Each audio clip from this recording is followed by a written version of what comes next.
दोस्तों, मेरा नाम रूबी शर्मा है। मैं रांची झारखंड से बिलोंग करती हूँ और पेशे से डाइटिशियन डॉक्टर थी। अब हूँ नहीं, क्योंकि मैंने नौकरी छोड़ दी है। अब मैं SLPS फाइटर्स हूँ और गुरुजी के नाम के हिसाब से मैं एक शेरनी हूँ। आज से 2 साल पहले मैंने इस बिजनेस को ज्वाइन किया था पिंटू सर के माध्यम से, और यकीन मानिए 1 महीना मेरा दिमाग खराब करके रख दिए थे। ज्वाइन करना है, ज्वाइन करना है, ज्वाइन करना है। मैं झूठ क्या बोलूँ, इस स्टेज से ना, ये स्टेज मेरे लिए भगवान के बराबर है। और आज मैं जो भी बोलूँगी सच बोलूँगी। इससे पहले भी मेरे पास कंपनी आई थी, लेकिन मेरे को फंसा के चली गई थी। और यकीन मानिए इसी फंसने फंसाने के चक्कर में ना मैं दूर रहती थी और इनसे बार बार लड़ाई हो जाता था। ये अच्छे फ्रेंड थे, मैं दोस्ती तोड़ना नहीं चाहती थी और ये बोलते थे ज्वाइन करना, बोले नहीं करना, क्योंकि ये सेफ शॉप वाले आते हैं और फंसा के चले जाते हैं। अरे अब ये नया नया कंपनियां, ये अपने को नहीं फंसना है। अब हमारे टीम में भी बहुत सारे ऐसे लोग हैं कि तो मुझे क्यों फंसाया। अब मैं बात करूं कि इससे पहले 2 साल पहले मैं इस बिजनेस को नहीं करते करते हाँ कर गई और मैं बहुत सोची। यकीन मानिए मेरे साथ कुछ ऐसा होता है तो मैं सो नहीं पाती हूँ, मुझे नींद नहीं आती है। और मेरे में एक खराब आदत है, अगर मैं सोच लेती हूँ ना तो मैं धरती को खोद के भी निकाल लेती हूँ। और ये मेरे पापा कहते हैं ये अच्छी भी आदत है, बुरी भी आदत है। अगर बिगड़ गई तो ले डूबोगी, अगर अच्छा हो गया तो उबार दोगी। और मेरे घर वाले मेरे से डरते भी है। अभी मेरे भैया भी आए हुए हैं। मैं बड़ा को बड़ा नहीं समझती, छोटा को छोटा नहीं समझती। जो गलत है सो गलत है, जो सही है सो सही है। मैं अपने भैया को भी डांट देती हूँ। लास्ट में यही चीज हुआ कि सर का हामी कुछ ज़्यादा भारी था तो हम बोले ठीक है, लेकिन 2 महीना से ज़्यादा नहीं, अगर मेरा कोई अचीवमेंट नहीं तो हम यहीं क्विट कर जाएंगे। ये बोले ठीक है, डन। अब मेरे पास सोच था ये करते हैं नौकरी, करते हैं 6 दिन नौकरी, 1 दिन मेरे साथ कर क्या लेंगे। मतलब जान छुड़ाने का सबसे अच्छा उपाय है कि नहीं। फिर भी सर ने दिमाग लगाया कि ये तो मानेगी नहीं, पार्ट टाइम मेरे साथ लगे रहे। लास्ट में इनसे नहीं संभली तो क्या किए, गुरुजी के हाथे थमा दिए। बोले गुरुजी इनसे बात कर लो, बाकी जो है यही देखेंगी। अब घर का मुखिया मुझे बना दिया गया। अब जिम्मेवारी, और मुखिया कभी अपनी जिम्मेवारी से कभी भागता नहीं है। अब मुखिया होने के नाते एक चीज ये बोलते हैं कि जिम्मेवारी जो इंसान अच्छे से निभाता है वही एक्चुअल इंसान होता है। मैंने अपनी जिम्मेवारी को निभाया और मैंने इस टीम को अपने एक सौभाग्य टीम नाम दिया।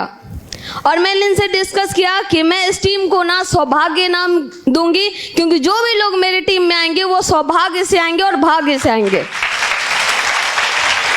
सर ने बोला डन। अब हर चीज बोलते रह गई, सर सीधे बोले डन। मैं सोचने लगी कोई डाउट है, क्योंकि हर बार डन तो गड़बड़ है ना। फिर इन्होंने कहा आपका काम क्या है, पेशेंट देखना। हाँ देखना है। इसमें काम क्या है, दवाई बेचना। हमने बेचने का मेरे से काम नहीं होगा। तो आप बोले पेशेंट जो वहाँ पे आप बोलते हो कि पहले बात करते थे कि 15 दिन में मैं लिख के देती हूँ, वो ठीक ही नहीं होता, मेरे को कसट होता है। आप इसमें दो ना, कम से कम 1 महीना चलाओ। 1 महीना में बहुत सारे अच्छे रिजल्ट आने लगे, मेरा कॉन्फिडेंट हाई होने लगा। मैं इस प्रोडक्ट के बारे में अपना बहुत अच्छे से स्टडी करने लगी, ताकि ये प्रोडक्ट ऐसा हो कि किसी की ज़िंदगी को बचा सके। इसके बारे में मैं पूरा घुसने लगी और प्रोडक्ट का एक जानकारी लेने लगी और उन लोगों पे काम की जो सच्ची में ज़िंदगी में ख़त्म होने वाले थे। और आज से मेरी काउंटिंग है 450 पेशेंट मैंने अकेले ठीक किया। और यहाँ से कोई नहीं कह सकता कि इस प्रोडक्ट से उसको हाँ मैं यहाँ से ना दावा ठोक सकती हूँ, उसको लैब टेस्ट करा सकती हूँ कि इस प्रोडक्ट से कभी कोई हार्म नहीं हो सकता, क्योंकि ऑलरेडी ये यूरोपियन लैब से ये टेस्टेड है। और हमारे मेडिकल में जैसे सिप्ला सब प्रोडक्ट्स, ये यहाँ से लीगलिटी आता है। मैं एजुकेशन पे गई, वहाँ पे सर्च की, वहाँ से जानी, उसके बाद मेरे को पता चला जो हमारे संजीव सर हैं ये बहुत ही अच्छा काम कर रहे हैं और ये प्रोडक्ट बनाने का काम कर रहे हैं। जैसे ही मेरा 4-5 कैंसर पेशेंट जो संजू मैडम के माध्यम से भी आया था, कुछ मेरे माध्यम से आया था, मैंने डील किया और एक ऐसा पेशेंट जो मैं हॉस्पिटल में थी वो मेरा नंबर लिया था, मैं उसको बात करते करते डील कर गई और उसके घर जाके देखी। जाने के बाद वो पेशेंट का क्या कंडीशन था, वो पेट के अंदर से वो पूरा पेट फाड़ा हुआ था, मोटा सा पाइप डाला हुआ था और उसमें देखने के बाद ना हम भी हाथ उठा दिए, क्योंकि मैं MBBS डॉक्टर नहीं हूँ, मैं PG डॉक्टर हूँ। मेरा भी एक लेवल है और अगर मैं इसको कुछ कर दूं तो अगर कुछ हो जाए, भले मुझे एसलीपीएस बचा ले, लेकिन मैं अपने आप को माफ़ कैसे करूंगी कि मेरे को कुछ, मेरी मर्जी से कुछ हो गया। मैंने उसको बोला कि ये मेरे से नहीं संभलेगा, अगर ऐसा है तो मेरे को उस टाइम SP चाहिए था। क्या चाहिए था? SP चाहिए था। अब SP करने के लिए मेरा लेवल रुका था। फिर हम बोले चलो तुमको तो हम बचा ही लेंगे अगले महीना, अब ये SP चाहिए। 100 SP का उसको प्रोडक्ट बना के दे दिए। अब उसको बोले इसको चुपचाप खाना, अगर गलती हुई तो मरोगे तो मेरा गलती नहीं, अपनी गलती से। तो बोला डन। 1 महीने के बाद मैं पूछी संजू मैडम से कि एक बार बात करना वो पेशेंट का क्या हाल है। ये बोलती है वो तो उठ के बैठ गया। हम बोला तो बोले हाँ उठ के बैठ गया, हम लोग चलेंगे मिलने के लिए। हम बोला हाँ ठीक है। अब उसे मिलने गए तो उसको देखने के बाद मेरे ही दिमाग उड़ गया, क्या ऐसा हो सकता है सच में, क्योंकि उसका जितना घाव था ना सब भर गया। और आज के टाइम में उस पेशेंट से कभी भी मेरी बात होती है SP के लालच में नहीं, एक इंसानियत के नाते में, और वो हमेशा कहते हैं थैंक यू, आप मेरी ज़िंदगी में एक भगवान बन के आए। और हमेशा मेरा सोच यही चीज़ रहता है कि मैं किसी के जीवन को ठीक कर सकूं और बचा सकूं, क्योंकि मेरे पापा कहते हैं तुम्हारे जीवन में कुछ अच्छा करना है, कुछ बड़ा करना है और कभी किसी का नुकसान मत करना, क्योंकि कर्म वापस लौट के आता है। अच्छा दोगे तो अच्छा आएगा, बुरा दोगे तो बुरा आएगा। तो मैं एक ही सोच के साथ हमेशा लगी रही कि मैं हमेशा अच्छा करूंगी। अगर वो लास्ट कंडीशन में है तो भी मैं कभी नहीं छोड़ूंगी। मेरे घर से 70 किलोमीटर से ज़्यादा दूर है और उन्होंने फ़ोन किया, रात के 11:30 बज रहे थे। अब मेरे को ना पागल सब कहता है, अगर रात के 11 बजे बुला ले, 2 बजे बुला ले, 12 बजे बुला ले, मेरी टीम यहाँ बैठी है, उनसे पूछ सकते हो कि मैं कितनी बड़ी पागल हूँ कि रात के 2 बजे भी उसके घर पहुँच जाती हूँ। क्योंकि अपने आप को कभी लड़की के कैटेगरी में नहीं डालती, मैं हमेशा अपने आप को लड़कों की कैटेगरी में डालती हूँ, क्योंकि कहा जाता है कि ये बिजनेस मर्दों का है और अगर मर्द बनना है तो एक लेडीज भी मर्द बन सकती है अपने कर्म से, अपनी सोच से और अपने काम से।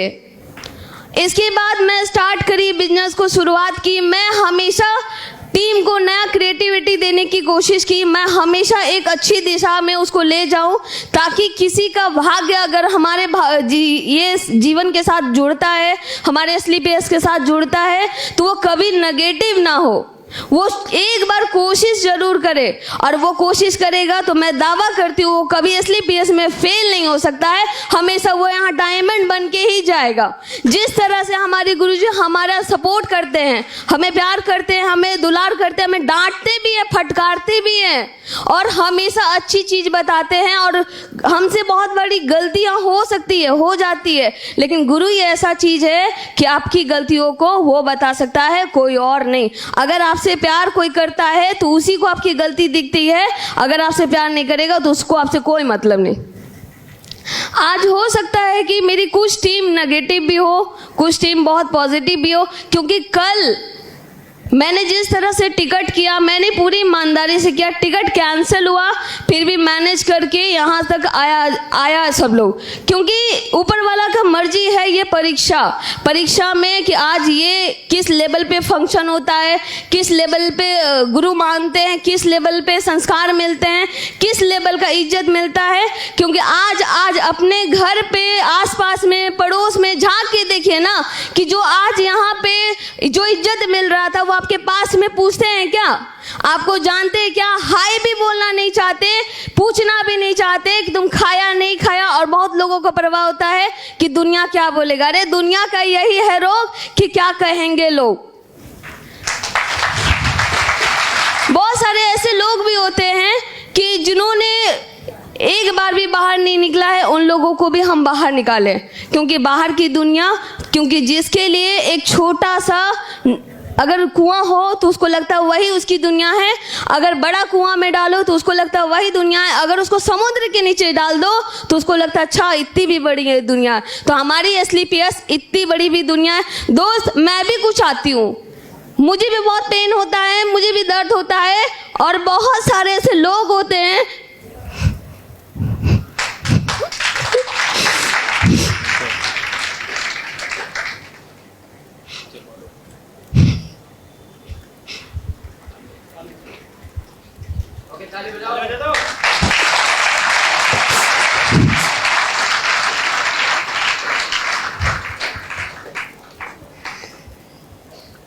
एक लड़की को दुनिया जीने नहीं देती। क्यों? क्योंकि अगर वो घर से बाहर निकले तो बोलती है वो गंदी है, अगर वो बाहर जाए तो बोले पता नहीं क्या करके आई है। बहुत सारे ऐसे लोग हैं जो कुछ तो करते नहीं, दूसरों को करने भी दे देते।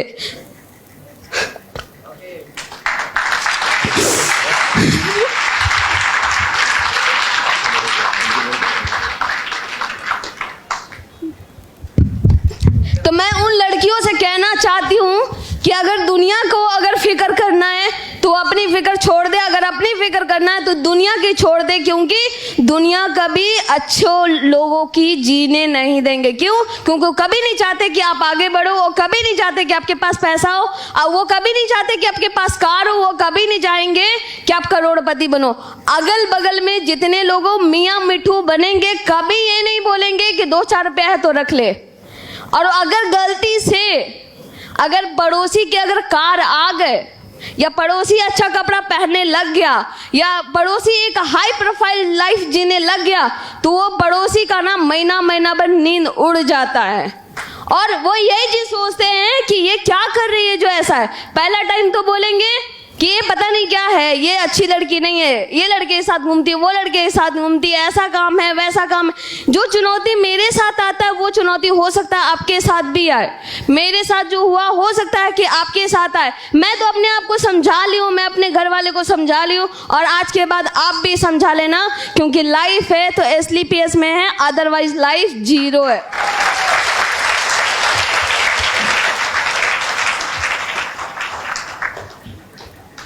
कुछ दिन पहले हमारे साथ ऐसा हुआ था, सर बताए कि कीचड़ पड़ा दिया था, और वो एक ही बात बोला, मैं तो उलझ गई उससे। बोला तेरी औकात है तो तू भी ले ले, बाइक से तुमको घूमने की क्या जरूरत है, कीचड़ बाइक से अगर घूमना है तो कीचड़ से क्यों डरती हो। तो उस दिन एक कसम अपने आप में ले लिए कि साला औकात तो आज नहीं है, लेकिन आने वाला कुछ समय में अपनी औकात तो बहुत अच्छी बनेगी, और औकात ऐसी बनेगी कि आसपास के 10 घरों का नींद उड़ जाएगा। मैंने भी अपने घर में कार लाया, पापा को मम्मी को सरप्राइज दिया, मेरे घर में भी तो उन दोनों का नींद भी उड़ गया, साथ में मेरे भैया का भी। उन्होंने कहा पता नहीं कैसे, लेकिन पास में जो लोग खराब बोलते थे ना, वही लोग अच्छा बोलने लगे, और उसके बाद बोले मिठाई नहीं खिलाई। वो मिठाई पता नहीं उसको अच्छी भी लगेगी, मीठी भी लगेगी कि कड़वी लगेगी। हम एक जन को बोल दिए वो मिठाई आपको अच्छा लगेगा, मीठा लगेगा, तो वो पता नहीं क्या बोले हाँ खा लेंगे। हमने पता नहीं अंदर जाएगा कि नहीं। Thank you. और एक चीज़ और कहना चाहूँगी कि आज जो पहले मैं 1 साल 2 साल पहले आई थी, तो ये फंक्शन देखने मैं पहली बार आई थी, टीम के साथ आई थी। आज ये फंक्शन मैं अपने टीम के साथ आई हूँ, और ये जो पहला ट्रॉफी मिला है गुरुजी से पहली बार मिला है ना गुरुजी। और ये ट्रॉफी मेरे लिए मेरे लाइफ का डायमंड शिप की तरफ ये मोहर लगाता है कि मैं डायमंड बनूंगी। और इसके बाद एक चीज कमिटमेंट और करना चाहूंगी, चाहे कुछ भी हो जाए, दिन तो दिन रात तो रात, अपने टीम से नहीं पर भी तो आने वाला 1 साल में 10 सफायर निकाल के लाऊंगी और खुद एक डायमंड बन के आऊंगी। हो सकता है दिन छोटी हो, लेकिन ये भी हो सकता है कि दिन पलट भी सकता है। बोलते हैं ना कि इक्का कब मिल जाए पता नहीं चलता। गुरुजी भी तो बहुत सारे ज्वाइन कराए होंगे, तो हम भी उसमें से एक इक्का ही माने जाते होंगे।